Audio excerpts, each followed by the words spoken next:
This is Haylee Cole. She's opinionated, smart, and quite sassy. And so today, we're taking a walk in the park. Thank you for coming on this lovely day. Shall we take a walk in the park? We shall. Alright, let's go. Today is Halloween, a wonderful day, a wonderful event. Everybody celebrates it. That's cool. The actual celebrating part, going out, getting candies and everything, I think should be for kids from the ages of, I don't know, 0 to 15, and then it should stop. Okay, I agree, sort of, but I also disagree because I prefer to have teenagers like 16 to whatever age, rather have them going door to door asking for candy than being out there doing drugs. Okay, but they're not all gonna do drugs. I stay at home and I'm not... No, not everyone's smoking weed. Some people abuse it. Do you personally trick or treat? No, I do not, but I'm pretty sure I trick or treated at 15 or 16. After that, when you get into your 20s, when you get to our age, yes, and you see a kid show up at your door asking you for candy, that is generally reserved for... Serge, you do that? Our camera guy is saying he does that, so it's always great. What did you dress up as last? Cat in the Hat. That's creative. Thanks. I find a lot of people are not creative. Like, if you're gonna dress up, like, don't be a typical princess and a typical baby and all that. No, is what you're saying? That's fine if you've never done it before. But some people decide that they'll maybe be a little more skimpy. Okay, I agree. When dressing up. Is it an excuse to dress up skimpily? I feel like it's more of an excuse to dress up skimpy when you're going to a party rather than if you're going outside. Okay, so I shouldn't expect the sexy nurse to come trick-or-treating. That would be weird. That would be weird. Yeah. I feel like somebody's gonna do that. Please don't do that. So we are currently at the peak of what is now known as pumpkin spice season. What is the appeal of drinking the juice of a gourd, such as a pumpkin? What's the appeal of eating pumpkin pie? Like, you're eating the same thing as you're drinking, pretty much. I know, but why is it so popular? Like, nobody says in May, I want a pumpkin spice drink. Just, if you think about the logistics behind it, somebody's saying, you know what would be good? They're just sitting at their table, eating their pumpkin pie, and they said to themselves, you know what would be even better? If I put it in a blender and was able to chug it. So now they're creating this thing. They go up to whoever is going to market it and they're going to say, I have a great idea. We're going to take pumpkin, we're going to just blend everything, and then they're going, oh, good, a new squash soup recipe. No, it's actually going to be a dessert drink that you can have with coffee. Every girl likes to take a picture and post it on their story or Instagram. What's Maybe the not every appeal? girl, but... What is the appeal of that? Just aesthetic? Yeah, and social media and popularity and the way people think of them. Would you do that? I mean, I've probably done it. You've done it? You've Yeah. done it. How many followers do you have, actually? Because you're up there. I checked. I honestly, you're up there I don't know.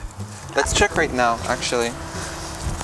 Honestly, I'm more of a just wanna see. Snapchatter than Instagram, but we can check that. You have 931 followers.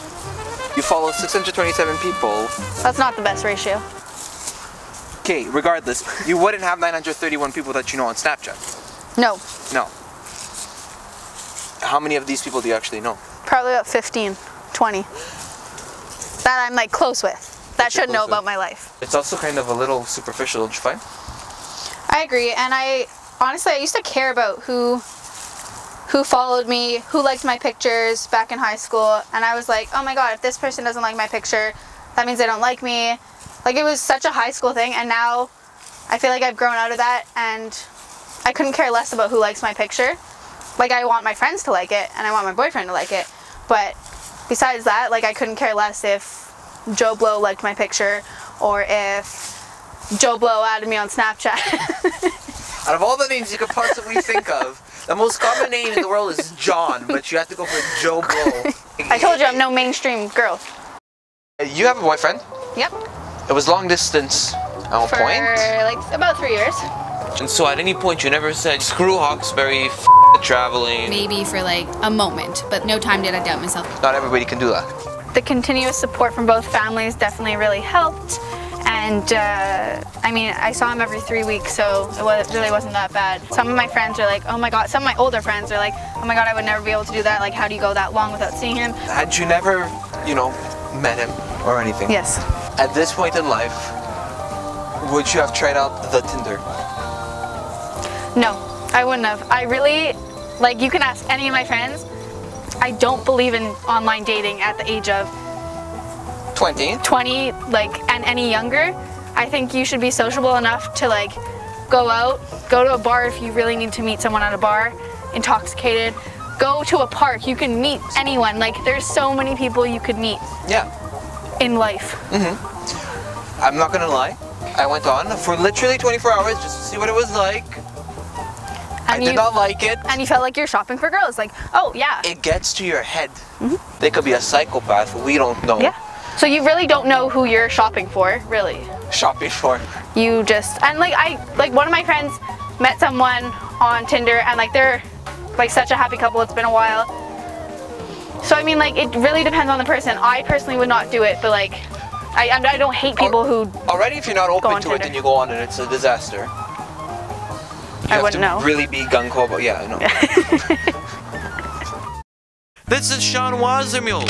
She's Haylee Cole's best friend. And if you're wondering why I'm doing another annoying introduction, it's because they have a subject that they're passionate about and they wanted to team up to talk about it. Let's get into something actually kind of interesting, because school dress code has always been something I like to study because of the pros and cons with it. And what about leggings? Because people are iffy on that.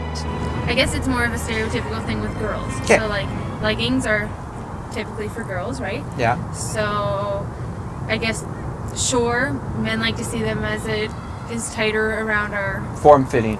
Form-fitting around our behinds, yeah, our bums. So like sometimes, let's say in a school setting or You were saying that you're not allowed to wear them. Where are you not allowed to wear them? So when we're like doing a presentation in class or like an oral presentation, they ask us not to wear leggings, as it is like our program is very keen on being professional, which is like 100% agreed. All right.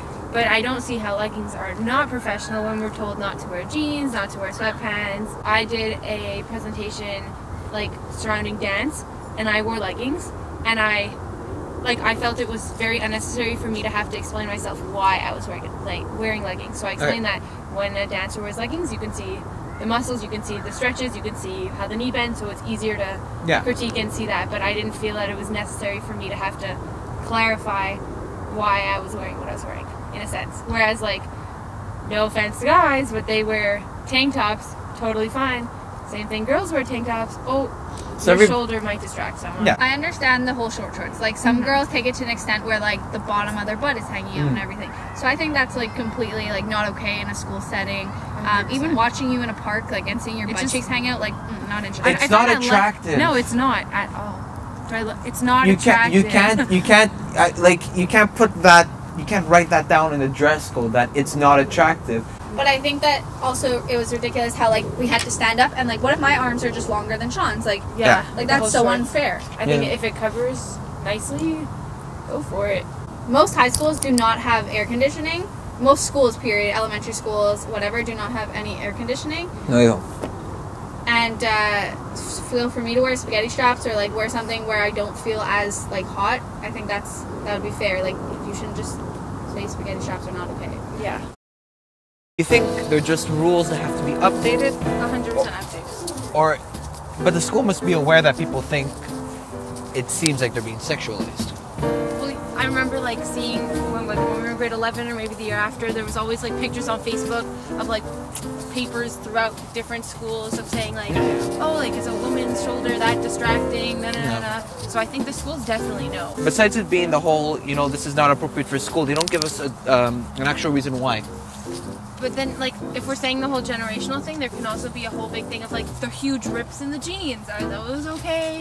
And, like, you're showing a whole, like, nice gap in your leg. Like, I think it's the generation. I don't understand half of the things that people decide to wear. I don't know if I sound like some old person, but if you have a hole going down all the way to the knee... What's that joke? Did you pay half price for half of your jeans? Because... you're not wearing all of them. But there's some weird fanny packs. I know you. I saw your Oceaga pictures. Yeah, I know you had them. It's like ideal. I don't know. Okay, if that's the thing. With like social media and like how everyone dresses and what's in, and what's out with like. But some of these things are so, like, the fanny pack has existed forever. Now people have decided, you know what? Forget our crotch. We're gonna take it and we're gonna just strap it across. No, I don't we have a understand friend that in at all. common We do. that has severe allergies and always has to carry an EpiPen on them. I see somebody who needs to carry an EpiPen with that. I think that's appropriate. 100%. If you had to carry, because then you just Carry whip your- it out, blue to the sky, orange to the thigh, you're done. People are wearing them and they don't even fit much in them. It's just a little banana. My mom and dad used to wear fanny packs around on their the waist. regular body And area. they're like old leather ones. Now they're like, No, no, oh, what are like, you doing? Fila You're or like carrying- Champion. I don't know, like. Birkenstocks? My grandmother bought those at the Italian corner store. Six Of pairs course. for $10. 40 years ago. And kids are paying 120 bucks? It's insane For how that? expensive things are. I'm guilty for that. I'm not. How much did you spend on them? My mom bought them for me, so I honestly don't know. But like, they were definitely more than cute. $90. So I want to thank you. They're both going to be back at the end, later on in the season. For now, we have to Thanks say for goodbye. having us on your My show. pleasure. Thank you for bringing up a bunch of things. Thanks, Chris. Bye. Bye. Gotta go catch my bus.